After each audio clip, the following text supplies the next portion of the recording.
Hello friends, Hindi और pride में आपका स्वागत है। हमारे जो सेकंड पेपर ऑप्शनल के हैं उसमें देखिए कि तुलसीदास जी द्वारा जो रामचरितमानस है, रामचरितमानस के सुंदर कांड से कुछ पंक्तियां उद्धृत हैं।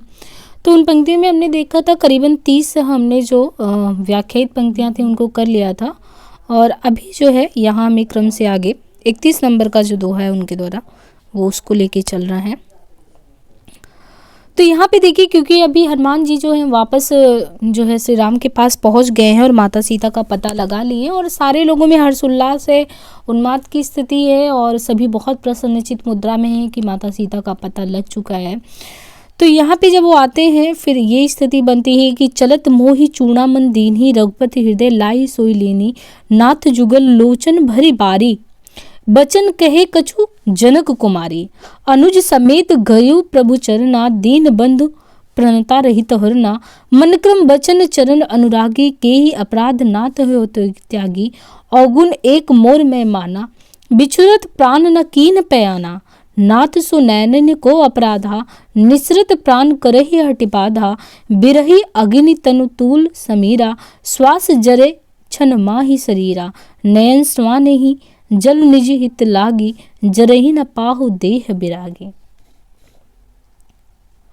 निमिष निमिष करुणा निधि जाहि कलप संबीति बेगी चली प्रभु आनेहि भुजबल खलदल जीति। ये जो प्रस्तुत पंक्तियां हैं भक्तिकालीन राम भक्ति काव्य धारा के सर्वश्रेष्ठ कवि गोस्वामी तुलसीदास के कालजयी महाकाव्य रामचरितमानस से उद्धृत। इस प्रसंग में हनुमान जी माता सीता को चूड़ामणि श्रीराम को देते हुए उनका समाचार कहते हैं। माता ने श्रीलंका से विदा लेते समय मुझे ये चूड़ामणि दी थी। रघुपति श्रीराम ने उन्हें अपने हृदय से लगा लिया। हे नाथ, दोनों नेत्रों में उनके आंसू भरकर जनक नंदिनी ने कुछ ऐसा संदेश भी दिया था कि छोटे भाई लक्ष्मण और प्रभु के चरण पकड़कर कहना कि आप तो दीनों के नाथ हैं, शरणगत की विपत्ति को दूर करने वाले हैं। मैं वचन मन और कर्म से आपकी भक्त हूँ। फिर हे स्वामी, आपने मुझे मेरे किस अपराध के कारण त्याग दिया है? मैं अपना एक अपराधी मानती हूँ, यानी अपने आप को, कि आपसे बिछुड़ते ही मेरे प्राण क्यों नहीं निकल गए।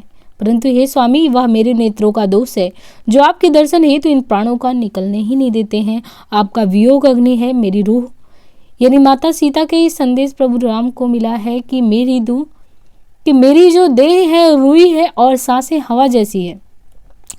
अतः क्षण मात्र में मेरा शरीर भस्म हो जाएगा, परंतु ये नयन आपके दर्शनों की अभिलाषा में है, आंसू की बारिश करते रहते हैं, अतः ये शरीर जल नहीं पाता। माता सीता अत्यंत भारी विपत्ति में है। हे दीन दयालु, उसका वर्णन न करने में ही कल्याण है। हे प्रभु, सीता जी के लिए एक एक पल कल्प के समान भारी हो गया है, अतः प्रभु आप शीघ्र चलकर अपनी भुजा पराक्रम से दुष्टों का संहार कर सीता जी को ले आइए। तो प्रस्तुत पंक्तियां जो विशेष तौर पे अगर देखें तो प्रिय की हर वस्तु प्रिय के समान प्रिय होती है। इसी प्रकार चूड़ामणि भी श्री राम को उतनी ही प्रिय है जो माता सीता द्वारा हनुमान जी को दिया गया था। उनको वे हृदय से लगा लेते हैं। और इन पंक्तियों में विराह आग्नि तनु पाव देह विरागी में भी प्रलंब श्रृंगार सांग रूपक और काव्यलिंग अलंकार है। कलम सब में उपमा अलंकार है। राम के विरह में सीता की स्थिति बहुत ही कष्टदायी बीतती है। आगे की पंक्तियों में, क्योंकि पंक्तियां यहीं तक नहीं है, सुनी सीता दुख प्रभु सुख ऐना भरी आए जल राजीव नैना बचन काय मन मम गत जाही। यानी इन पंक्तियों को सुनकर माता सीता अंदर से तो बहुत ही द्रवित, बहुत ही दुखी हो जाती हैं। तो सुनी सीता, यानी सीता का ये दुख सुनकर प्रभु श्री राम का प्रभु सुख ऐना भरी आए जल राजीव नैना। राजीव नयन यानी श्री राम को उनकी माता उनके नेत्र को कमल नयन कहती हैं। तो वो कमल नयन है जो अश्रु से भर जाता है इस दुख को सुनकर जो सीता जी के द्वारा संदेश उनको दिया गया है। सुन सीता दुख प्रभु सुख ऐना भरी आए जल राजीव नैना बचन काय मन मम गत जाही सपने बूझे विपत्ति की ताही का हनुमंत विपत्ति प्रभु सोई जब तो सुमिरन भजन न होई। केतिक बात प्रभु जात उदान की रिपुहि जीत आनि भी जान की सुन कपिते तो ही समान उपकारी नहीं को सुर नर मुनि धनुधारी।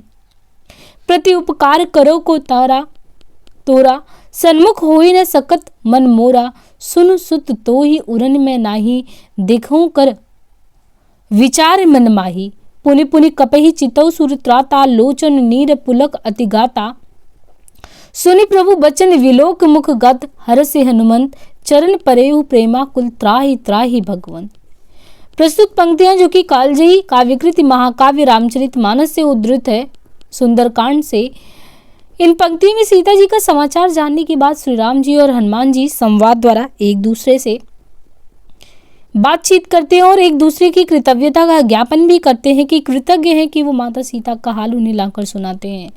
और सीता जी के दुख सुनकर सुख के धाम प्रभु के कमल समान नेत्रों में आंसू आ गए। उन्होंने कहा, जो मन वचन और क्रम से मेरे प्रति इतना समर्पित हो, भला स्वप्न में भी उस पर विपत्ति कैसे आ सकती है। हनुमान जी ने कहा कि हे प्रभु, विपत्ति तो तभी है जब आपका स्मरण और भजन ना किया जाए। हे प्रभु, राक्षसों की बात ही क्या है, आप इन शत्रुओं पर विजय प्राप्त कर सीता माता को ले आएंगे।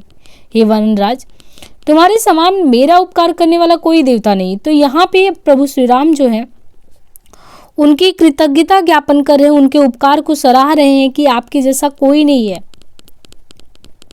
जिसने मेरा इतना बड़ा काम किया हो। मेरा मन तुम्हारा सामना नहीं कर पा रहा है। हे पुत्र, मैं तुम्हारे इस उपकार का ऋण चुका नहीं सकता।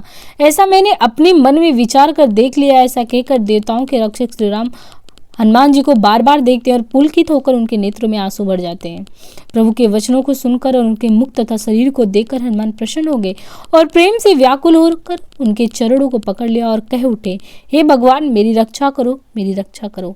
तो यहाँ पे देखिए कि जिस तरीके से एक विचलन थी, तो यहाँ हनुमान जी जो है श्री राम जी की ये कृतज्ञता का भाव देखकर वो भाव विह्वल हो उठते हैं। हनुमान का राम के प्रति प्रेम सेवक स्वामी भाव मूलक भक्ति जाग उठता है। उसकी सर्वोत्कृष्टता का रूप यहाँ चित्रित हुआ है। सुनि सीता दुख प्रभु सुख ऐना में विरोधाभास, सपने बुझति विपत्ति के ताही में वक्रोक्ति अलंकार। राम द्वारा हनुमान को सुत संबोधन में अतिशय प्रेम की व्यंजना है। त्राही त्राही में व्यंजना है कि कहीं इस प्रशंसा से हनुमान में अहंकार ना आ जाए और वह प्रभु की माया में ना फंस जाए। लेकिन ऐसा नहीं होता, क्योंकि कहीं ना कहीं वो अपने एक तरीके से आराध्य के रूप में मानते हैं भगवान को, और ऐसी स्थिति उनके साथ नहीं होती है। बार बार प्रभु चही उठावा प्रेम मगन, तो ही उठब न भावा। प्रभु कर पंकज कपि के सीसा, सुमरि सो दशा मगन गौरीसा। सावधान मन करि पुनि शंकर, लागे कहन कथा अति सुंदर। कपि उठाई प्रभु हृदय लगावा, कर गही परम निकट बैठावा। कहु कपि रावण पालित लंका, के ही विधि देहु दुर्ग अति बंका। प्रभु प्रसन्न जाना हनुमाना, बोला बचन विगत अभिमाना। शाखा मृग के बड़ी मनुषाई, शाखा ते शाखा पर जाई। नादि सिंधु हाटक पुरजारा, निशिचर गन विधि विपिन उजारा। सो तब तव प्रताप रघुराई, नाथ न कछु मोरी प्रभुताई। ता कहु प्रभु कुछ अगम नहीं ना जा, पर तुम अनुकूल। तो प्रवाह बढ़वा न लाही, जारी सकई खलु तूल। अब क्योंकि स्थिति जो है प्रभु राम की स्थिति को अगर यहाँ पे देखें तो बार बार प्रभु चही उठावा, प्रेम मगन तो ही उठो न भावा। यानी जो स्थितियां हैं, क्योंकि अब सामने अगर देख के इस तरीके से जो पंक्तियों में उद्धृत उनका भाव है सीता जी का, तो ये सुनकर माता सीता का ये भाव सुनकर कहीं ना कहीं जो है भाव विवल हो उठे हैं प्रभु श्री राम भी। और वो भाव विवल की दशा जो है वो देखते ही बनती है, यानी वो चीज़ हमारे समक्ष।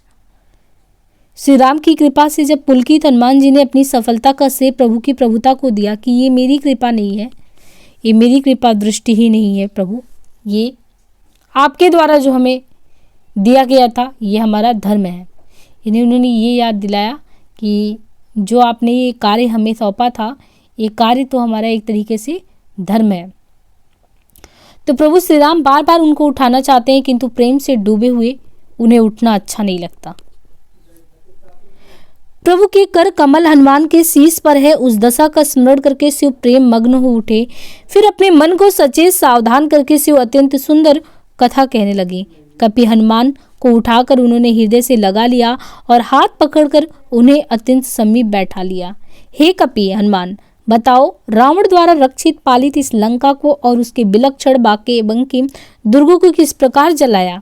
हनुमान प्रभु श्री राम को प्रसन्न जानकर अभिमान शून्य वाणी में बोलते हैं, शाखा मृग बंदर का सबसे बड़ा यही पुरुषार्थ है कि एक शाखा से दूसरी शाखा पर जाता रहता है। मैंने सिंधु को लांग कर सोने की लंका जलाई और राक्षसों का वध करके वाटिका उजाड़ डाली। हे श्री राम, यह सब आपका ही प्रतापता है नाथ, इसमें मेरी कोई प्रभुता नहीं। हे प्रभु, जिस पर आप कृपालु हैं उसके लिए कोई भी काम कठिन नहीं है। आपके प्रभाव से अवश्य ही बड़वाग्नि को रुई भी जला सकती है।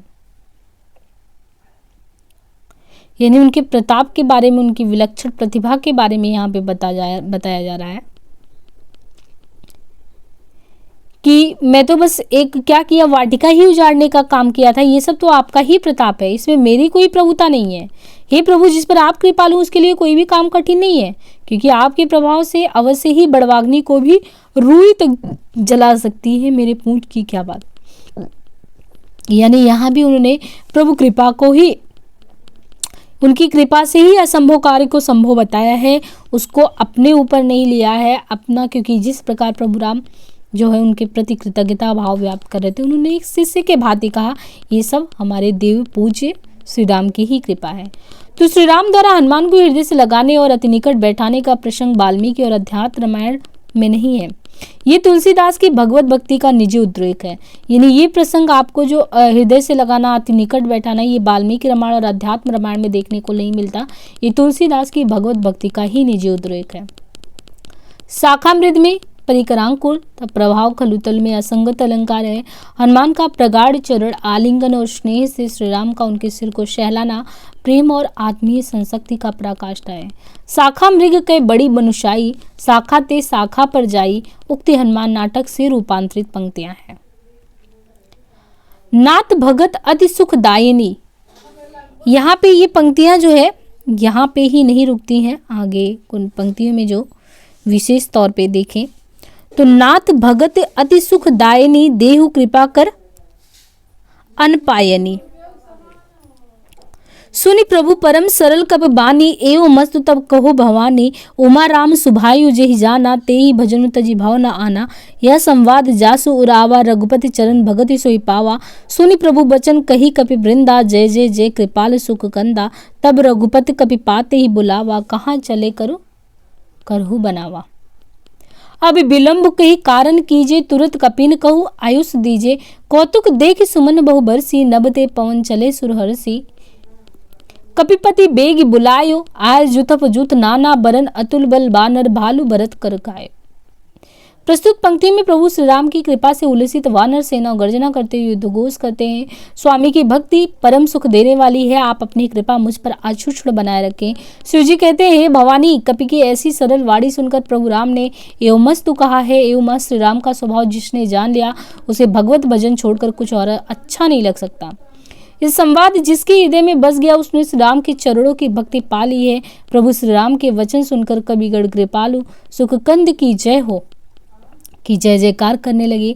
तब श्री राम ने वानरों के राजा सुग्रीव को बुलाया और कहा, चलने की तैयारी करो। अब चलने में विलंब क्यों हो, तुरंत वानरों की आज्ञा दीजिए। इस लीला को देखकर आकाश से फूल बरसने लगे और हर्षपूर्वक देवतागण अपने अपने लोक को चले गए। वानर राज सुग्रीव ने तुरंत सेनापतियों के समूह को बुलाया और वे आ गए। वानर और भालू की सेना अनेक रंग एवं जाति की है, जो अतुल बलशाली लगती है। यहाँ से भक्ति की प्रसंग का समापन और युद्ध प्रयाग का प्रसंग जो है वो आरंभ होता है। देवताओं की पुष्प वर्षा में स्वार्थ की झलक है कि अब उनके शत्रुओं का विनाश होगा और राम की सेना में अनेक वर्ण तथा जाति के अतुल बलशाली वानर तथा भालुओं के झुंड दिखते हैं। युद्ध प्रयाण के पूर्व जो सैन्य निरीक्षण और तैयारी का प्रकरण यहाँ पे देखते ही बनता है। आगे की पंक्तियों में कहते हैं, क्योंकि पंक्तियां अगर देखिए तो यहीं पे नहीं रुकती हैं, आगे की पंक्तियों में हम देखेंगे।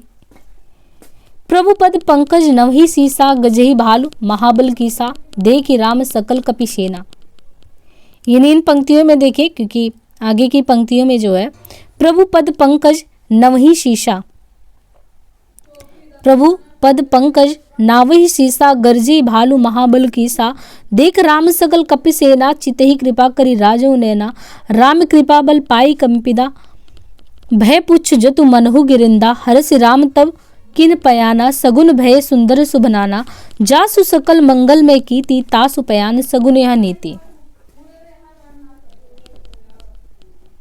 प्रभु पयान जान वैदेही फरक बाम अग जनु कही, जोई जोई सगुन जान कही होई, असुगन असुगन भयो रावण ही सोई, चला कटुक को बैरन पारा, गर्जे बानर भालू अपारा, नख आयुध गिरिपदब धारी, चले गगनमयी इच्छा धारी, केहरि नाद भालू कपि करही, डगमय दिग्गज चिकारही, चिकारही दिग्गज डोल मही, गिर लोल सागर गंभरे, मन हरस सब गंधर्व सुर, मुनि नाग किन्नर दुख टरे, कटकटही मरकट विकट भट, बहु कोटि कोटिन धावही, जय राम प्रबल प्रताप कौशल नाथ गुण गन गावही, सही साक न भार उदार अहिपति, बार बार में मोही, गई दसन पुनि पुनि कपट कमठ, पृष्ठ कठोर सो कीम सोहाई, रघुबीर रुचिर प्रयाण परिस्थिति, जानि परम सुहावनी, जानु कमठ कर पर सर्पराज, सो लिखत आविचल पावनी, यही विधि जाई कृपा निधि, उतरे सागर तीर,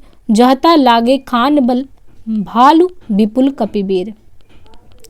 प्रस्तुत पंक्तियों में, जो कि तुलसीदास जी के कालजयी महाकाव्य रामचरितमानस से उद्धृत है, हर्षनाद करते हुए श्री राम की वानर सेना आगे बढ़ रही है। सभी ने प्रभु के चरणों में अपना सिर झुकाया। महाबली भालू और वानर गरजे। श्री राम ने समस्त वानरी सेना को देखा और अपने कमल नयन से उन पर कृपा दृष्टि डाली। राम कृपा से शक्ति पाकर कवि श्रेष्ठ मानो पंखों वाले पर्वत हो गए हों। तब प्रसन्न होकर श्री राम ने वहां से प्रस्थान किया। चलते समय सुंदर और शुभ मंगल चिन्हों की प्रतीति होने लगी, जिससे कीर्ति सर्वमंगलमयी स्थिति। उनके प्रस्थान में सगुन स्वाभाविक है। प्रभु का प्रस्थान सीता जी ने जान लिया। उनके बाएं अंग ने फड़क कर इसकी सूचना दे दी। जानकी जी को जो जो सगुन हो रहे थे वो अब सगुन रावण को भी लग रहे थे। राम जी की सेना जिस प्रकार चली उसका वर्णन करने में कौन समर्थ हो सकता है। और अपार बानर और भालू गर्जना कर रहे हैं। नरक की जिनके शास्त्र है, कोई पर्वत शिला तो कोई पेड़ लाकर चल रहे हैं। वे अपनी इच्छा से आकाश में या जमीन पर चल रहे हैं। वानर और भालू शेर की तरह दहाड़ रहे हैं। सभी दिशाओं के दिक्पालों के हाथी डगमगा रहे हैं और चिंघाड़ रहे हैं। सभी दिशाओं के हाथी चिंघाड़ने लगे। धरती हिल रही है, पहाड़ हिलने डुलने लगे हैं तथा समुद्र में ज्वार आ गया है।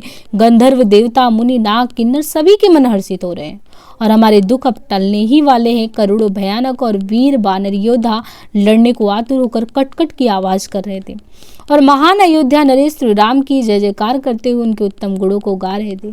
ब्रह्मांड का भार उठाने वाले सर्पों के राजा शेषनाग की सेना का भार उठा पाने में असमर्थ होकर बार बार मूर्छित हो रहे थे। संतुलन स्थापित करने हेतु अपने दांतों से भगवान कच्छप की कठोर पीठ पर मानो श्री राम की लंका पर चढ़ाई की सुंदर अचल और पवित्र गाथा लिख रहे हों। इस प्रकार कृपा के सागर श्री राम समुद्र तट पर पहुंचे। बहुत से भालू और वानर वीर जहां तहां फल खाने लगे। महाकाव्य में रण प्रयोग का अतिशयोक्ति पूर्ण वर्णन देखने को मिलता है। वीर रस तथा अतिशयोक्ति, अनुप्रास, उत्प्रेक्षा सभी अलंकारों की विद्यमानता दिखती है। यहाँ पे हरिगीत का छंद का भी प्रयोग है। श्री राम की वानरी सेना के प्रयाण से सभी देवता तथा ऋषि मुनि भी प्रसन्न हैं। पद्म पुराण के अनुसार तुलसीदास भी मार्गशीर्ष कृष्ण पक्ष की यात्रा तिथि को यहाँ पे दिखाते हैं। तो इस तरीके से आपको 35 पद तक का यहाँ तक करा दिया गया है। आगे की पंक्तियाँ जो है वो आगे की क्लासेज में देखेंगे। होपफुली ये सेशन आपके लिए बहुत ही इम्पोर्टेंट रहने वाला है, काफ़ी हेल्पफुल होगा आपके लिए। आज के लिए इतना ही, धन्यवाद। अच्छी चीज़ों को शेयर करें, लाइक करें और लोगों को ज़रूर बताएं इसके बारे में। आपका पूरा पाठ्यक्रम यहाँ पे कंप्लीट होगा। धन्यवाद।